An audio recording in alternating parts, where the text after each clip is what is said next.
रावेर लोकसभा मतदारसंघात भाजपा महायुतीच्या उमेदवार रक्षा खडसे यांच्या प्रचारार्थ उपमुख्यमंत्री देवेंद्र फडणवीस यांची भुसावळात मातृभूमी चौकात जाहीर सभेचे आयोजन करण्यात आले होते। यावेळी सभेच्या प्रारंभी छत्रपती शिवाजी महाराजांच्या पुतळ्याला उपमुख्यमंत्री देवेंद्र फडणवीस यांच्या हस्ते पुष्पहार अर्पण करून सभेची सुरुवात करण्यात आली।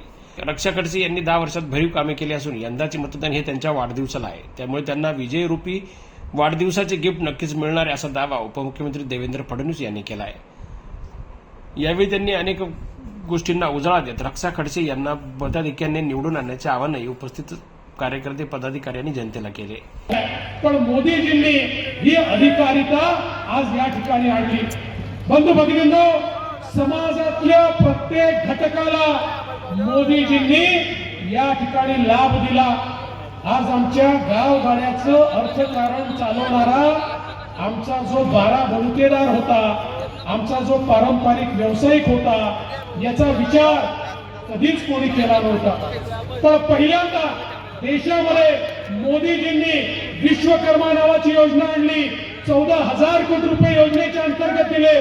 12 बलुतेदार आणि पारंपरिक व्यवसाय करणारे जे लोक आहेत त्यांना त्यांच्या व्यवसायात आधुनिकता आणता आली पाहिजे, त्यांचा व्यवसाय ग्लोबल झाला पाहिजे, त्यांच्या पुढच्या पिढींपर्यंत तो व्यवसाय पोहोचला पाहिजे। याकरता मोदीजींनी विश्वकर्मासारखी योजना आणून आज त्यांना देखील मोठ्या प्रमाणात फायदा दिला। एकीकडे समाजातल्या सर्व घटकांना मोदीजींनी फायदा दिला आणि दुसरीकडे बंधू भगिनींनो, आज आपण पाहतो चेक आहे। लक्षात ठेवा, महाराष्ट्राच्या खजान्याची चावी तुमच्याकडे आहे, चिंता करू नका। तुम्ही जे जे विषय या ठिकाणी मांडलेले आहेत त्या विषयाला लागेल तेवढा निधी याच अधिवेशनाच्या याच बजेटमध्ये तुम्हाला देतो।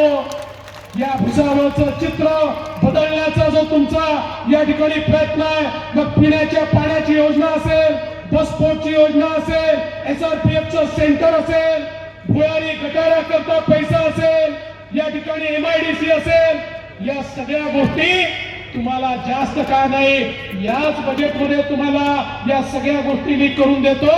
कारण आता या ठिकाणी मोदीजींचं राज्य आहे आणि महाराष्ट्रामध्ये आपलं महायुतीचं राज्य आहे। आणि मला विश्वास आहे, रक्षाताई तिकडे गेल्यानंतर एकीकडे मोदीजींची गाडी, मोदीजींची तिजोरी, मोदीजींची मदत आणि दुसरीकडे आपल्या राज्यातनं आपल्या महायुतीची मदत, त्यामुळे आपले हे सगळे स्वप्न पूर्ण होतील। जनजागर मराठीसाठी सुमित निकम, भुसावळ।